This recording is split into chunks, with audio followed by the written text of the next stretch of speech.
ऐसा पहली बार हुआ है कि वर्ल्ड वॉर 2 के बाद किसी देश ने रूस की जमीन पर कब्जा किया हो और जेलेंस्की ने कुर्स्क पर चढ़ाई करके सांप के बिल में हाथ डालने का काम किया है और जिसका खामियाजा यूक्रेन की जनता को पुतिन के प्रकोप के रूप में भुगतना पड़ रहा है। पुतिन ने पिछले एक हफ्ते में यूक्रेन की राजधानी कीव पर अभी तक के सबसे बड़े हमले किए और रूस की कूटनीति की वजह से आने वाला वक्त यूक्रेन के लिए और भी मुश्किलों भरा हो सकता है।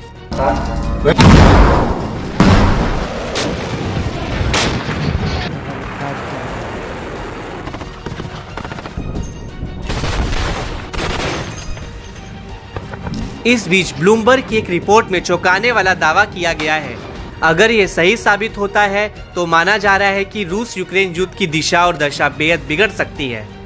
मौजूदा युद्ध और विध्वंसक हो सकता है। रिपोर्ट के मुताबिक ईरान जल्द ही रूस को बैलिस्टिक मिसाइलें देने के लिए तैयार है।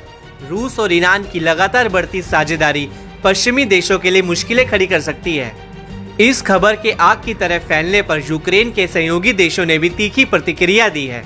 पश्चिमी देशों ने चेतावनी जारी करते हुए कहा कि इस शिपमेंट के इस्लामिक गणराज्य ईरान के लिए गंभीर परिणाम होंगे।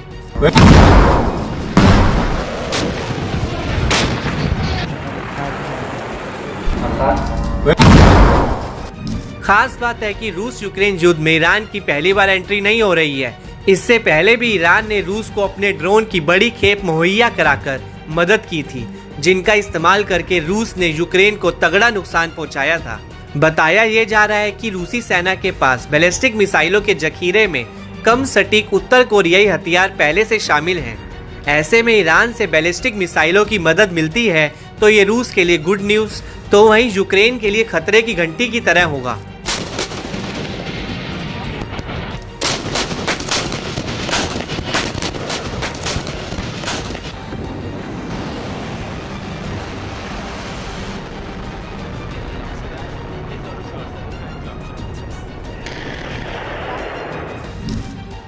वॉशिंगटन इंस्टीट्यूट के वरिष्ठ फेलो ने इस पूरे घटनाक्रम पर बड़ा दावा किया है। फरजीन नादिमी ने कहा कि ईरान की बैलिस्टिक मिसाइलों तक रूस की पहुंच यूक्रेन और उसकी नागरिक आबादी को तबाह कर सकती है, जो मौजूदा रूस यूक्रेन संघर्ष में एक निर्णायक मोड़ ला सकता है। ईरान की ओर से रूस को शहीद ड्रोन की डिलीवरी के दौरान भी बैलिस्टिक मिसाइलों पर चेतावनी दी गई थी।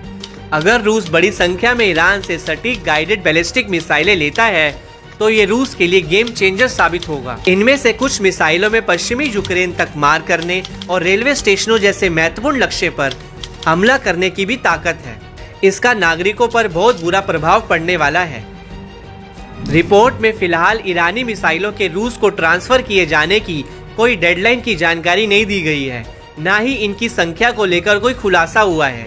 न्यूज एजेंसी रॉयटर्स ने फरवरी 2024 में दावा किया था कि ईरान ने कथित तौर पर रूस को सैकड़ों बैलिस्टिक मिसाइलें भेजी हैं। ऐसा दावा है कि रूस सर्दियों के आने से पहले डोनबास की लड़ाई में पूर्वी यूक्रेन में बढ़त हासिल करना चाहता है। खास बात है कि ईरान ने ब्लूमबर्ग की रिपोर्ट का ना तो खंडन किया और ना ही इसकी पुष्टि की।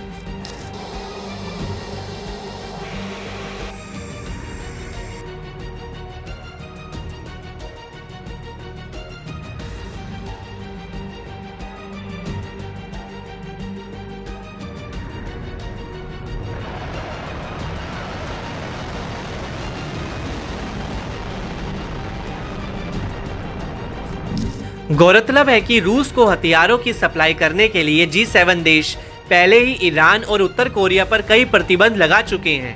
अमेरिकी एक्सपर्ट्स रूस ईरान पर कह चुके हैं कि ये एक ऐसा रिश्ता है जो आवश्यकता और लाभ पर आधारित है। ऐसा अंदेशा है कि रूस के साथ गहरी साझेदारी ईरान को पश्चिम से अलग थलग कर सकती है। पहले से ही संकट के दौर से गुजर रही ईरानी अर्थव्यवस्था और खराब हो सकती है। इसमें कोई शक नहीं कि फरवरी 2022 में यूक्रेन पर हमले के बाद से ही रूस और ईरान के बीच सैन्य सहयोग मजबूत होते जा रहे हैं। ऐसे में देखना काफी अहम रहेगा कि ये जोड़ीदार यूक्रेन और पश्चिमी देशों के खिलाफ कितनी गहरी छाप छोड़ते हैं।